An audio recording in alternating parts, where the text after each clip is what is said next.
Hey y'all, you sick of me yet? One last quickie. This is a brief overview of some of the best resources I found for learning botany and plant identification. The Extension Gardener Handbook, of course, is a good baseline for all of gardening information, but there is a chapter on botany that is quite good. You can access the handbook directly here, and then the specific botany chapter under this QR code. But again, the whole thing is online for free, or you can buy a printed version from UNC Press. But lots of good images. Some of the figures I got from my talks came from this, etc. As an expansion of the Extension Gardener Handbook, there are some botany exercises that Dr. Krings at NC State developed that you can practice understanding uh, different morphological terms using with. So there's some tabs at the top here. You can pick different tabs that have different groups of plant parts and terminology. And then on the left, there's this scrolling column of outlines or cartoon depictions of different plant parts or variations of plant parts. And what you do is you click and drag these into a box over here with a term underneath. You do that for all of the figures, and then you can quiz yourself. And what's nice about these figures is that they kind of, instead of having to look at a rather complex actual plant structure, start to learn the generalized form using these simplified figures. So that's available on this link in this QR code. Or at least it should be. We moved our entire web system from WordPress to Wagtail. Who's heard of Wagtail? I never heard of Wagtail recently, but so there are a lot of there may be some 404 errors. So if any of these don't work, let me know, please, and I will try to fix them. If you enjoy understanding how plants are related to each other, like me, the textbooks to pick would be either Michael G. Simpson's Plant Systematics book. Fantastic. A lot about the theory of taxonomy and plant systematics is in this too. And then a lot of amazing photos depicting major groups of plants. Really, really good, but really massive textbook. The other one that's often used in college courses on plant systematics is Plant Systematics, a Phylogenetic Approach by Judd et al. And this is also really, really good and spends more time understanding the ideas of phylogenetics. So really understanding the relationships of plants to each other and using those relationships to inform classification and naming, etc. So those are the two textbooks I'd recommend with similar names. Now, a book to definitely get if you're really into this and you want to try to understand all of the massive vocabulary involved in botany is Plant Identification Terminology by Harris and Harris. This book is nice because all of the godforsaken terms I've mentioned are listed in here and many, many more. And it's sort of two books in one. The first half of the book is all of these terms listed in alphabetical order, and the second half is all the terms listed by plant part. So you can see, say, all the variations of leaf shape, for example, in one location. And with each of these terms, there's a one sentence definition and a little cartoon figure of what that means. So I have this with me all the time when I'm doing any sort of keying. If I come across a term that I don't quite remember or forget how to distinguish with some other terms, it's nearby to help. Uh, Now, a slightly newer version, but not as extensive, but a lot prettier, is Susan Pell and Bobby Angel's A Botanist Vocabulary. Beautiful illustrations by Bobby Angel. And then Dr. Susan Pell is a botanist at the National Botanic Garden in DC. And I went to one of her talks and she signed it for me. It was fantastic. Uh, and she has excellent taste because she studied the Anacardiaceae, which is, a great family to study. But really cool book, hardback book, elegant book to have too, with 1,300 terms. I think this one has more terms, but this is still a really good one. And then there are also some free online glossaries from the Missouri Botanical Garden. And Missouri Botanic Garden is kind of this center point or institution for the Angiosperm Phylogeny Group, the APG. And this is the consortium of scientists around the world working on understanding plant diversity. Now, the website is kind of ancient looking, but in a charming way. It certainly is reliable, um, but all the terms are still there. But if you want like a nice retro Web 2.0 experience, then I would go here. And then the Borden Arboretum, is that the one in Chicago? Oh, terrible. Yeah, I think so. But they have a great glossary too, so worth exploring as well. Now, if you want to learn plant families, there are two books I would recommend. Uh, this book and this book. This book is good because it has gorgeous photography of all the different, of many different families, so you can see how the plant parts work, and it'll have some terms with it as well.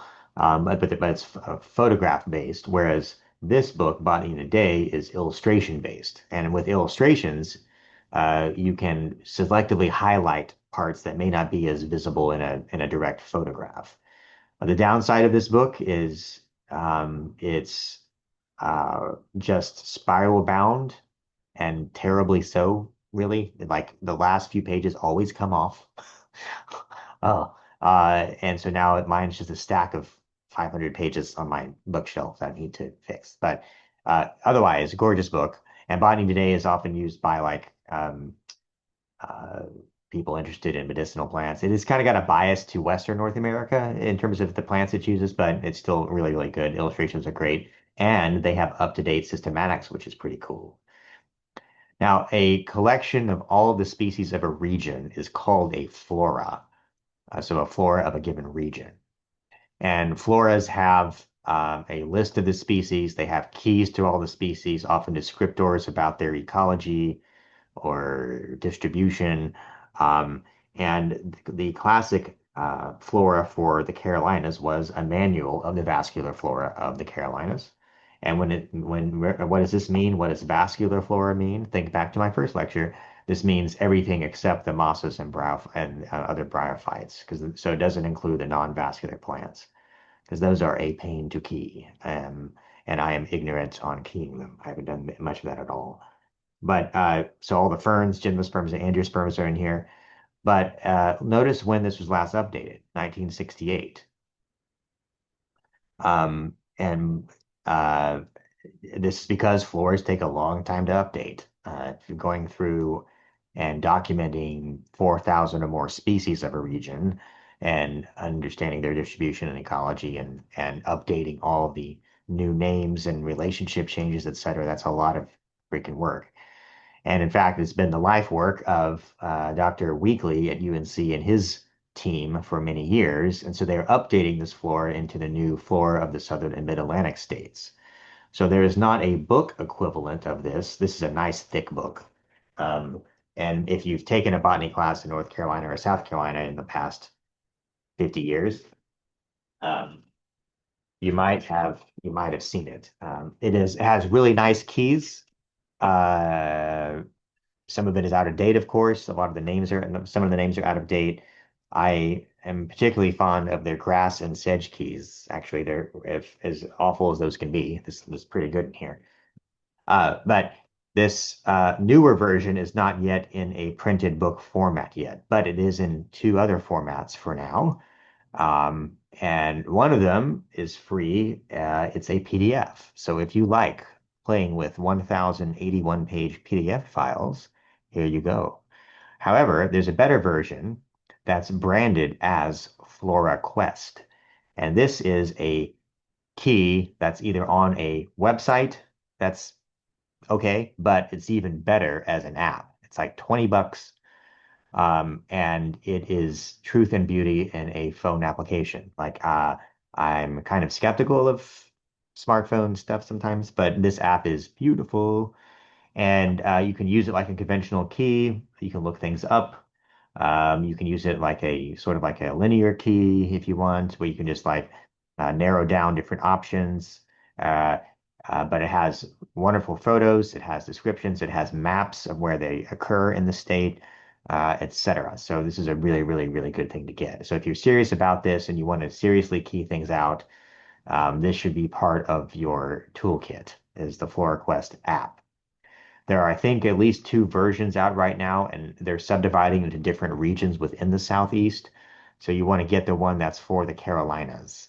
And I think it has the blue NCBG dogwood emblem.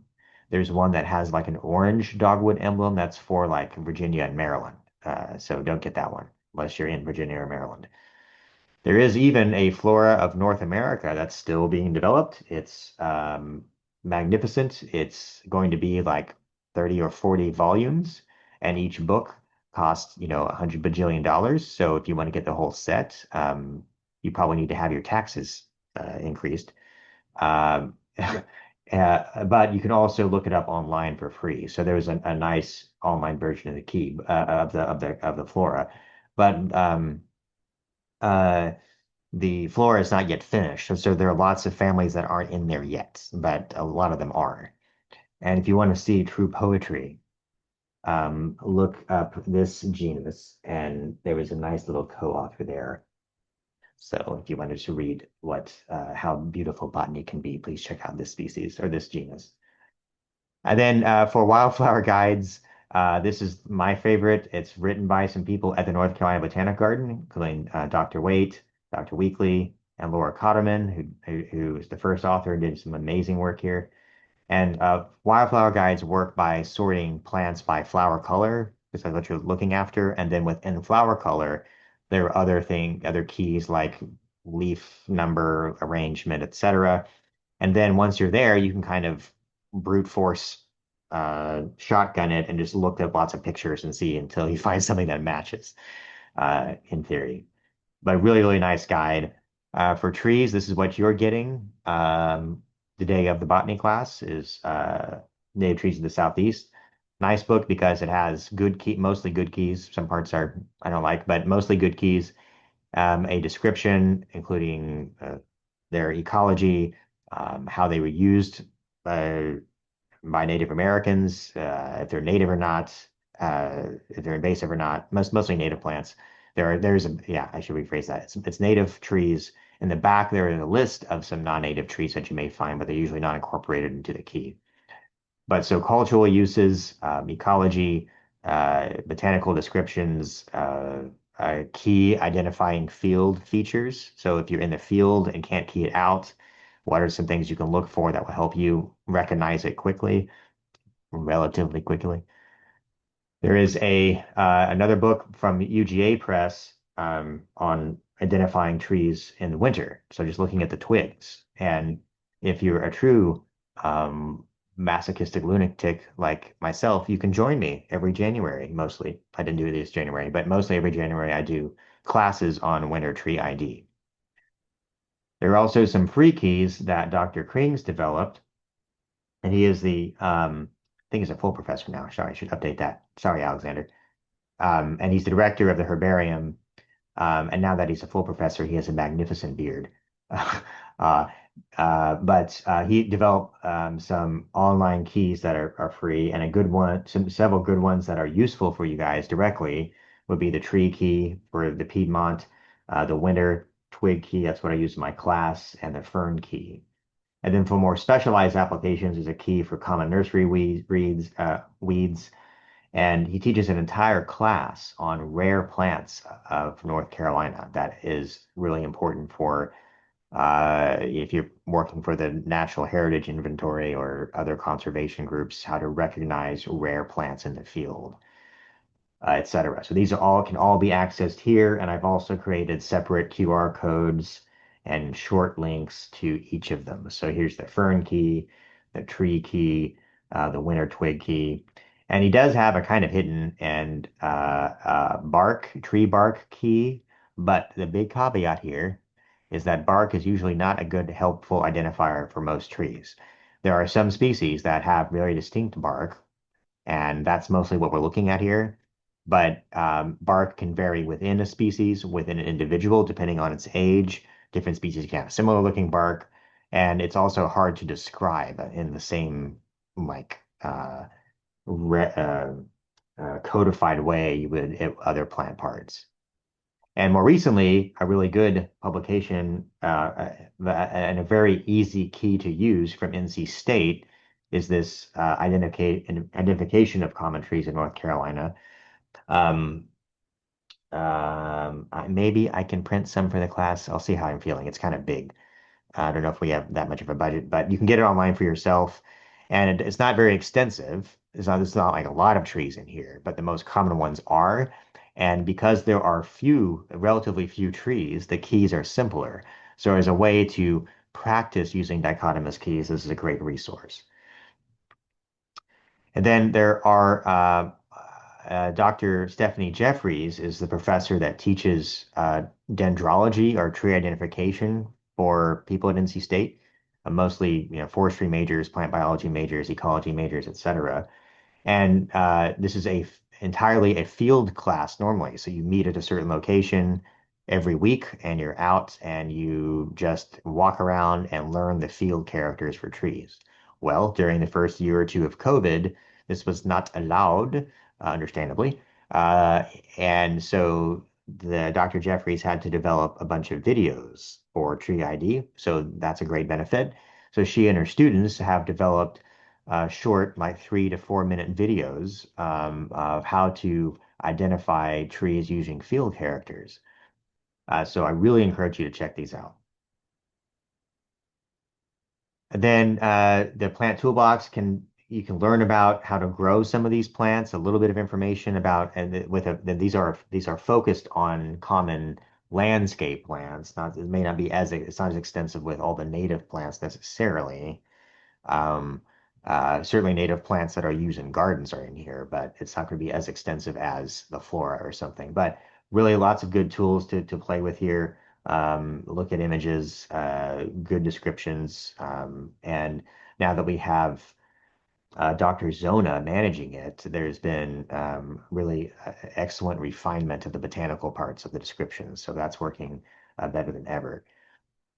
Now, other ways to identify things besides uh, dichotomous keys would be using some sort of visual comparisons. And with iNaturalist, you can do this two different ways. You can just submit it to the typical iNaturalist platform where a bunch of amateur experts, if that's a thing, the community can help you identify it using just field characters if they know it very well. And we'll talk about this more in class, but um, this is a good way to help learn some things in the field. Now, there are also, this is different from a kind of algorithm and a photo analysis type method. There are other apps that you take a photo and it will tell you what it is. Well, these work okay sometimes.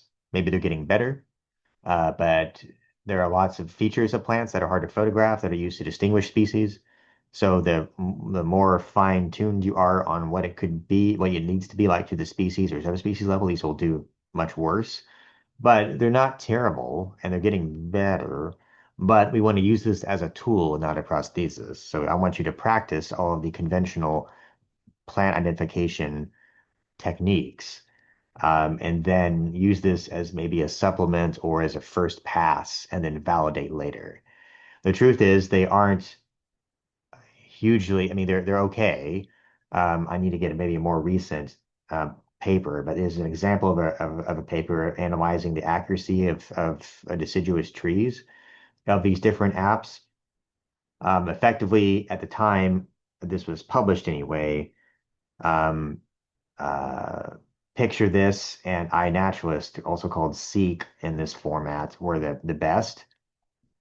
But you needed mostly, they were better using leaf images. Bark was never really good. Look at this, PlantSnap never got a single right answer just using the bark. That is an achievement. And then if you just use the bark, even on the best apps, it's basically a coin flip, right? So having the leaf images is better, and they're more accurate to the genus level rather than species. So use these judiciously, trust but verify. I think someone in the in last year's Master Naturalist class um, took a photo of herself, and she's identified as another primate, I think a monkey or an orangutan. You can get some amusing results here, and sometimes it'll identify species that don't exist here, So please be careful with these. Practice your other skills, and we will focus then in the live session on using these classical plant identification skills. Okay, that's all of me. I hope you didn't suffer too much and you found this helpful. So we'll see you in a few weeks.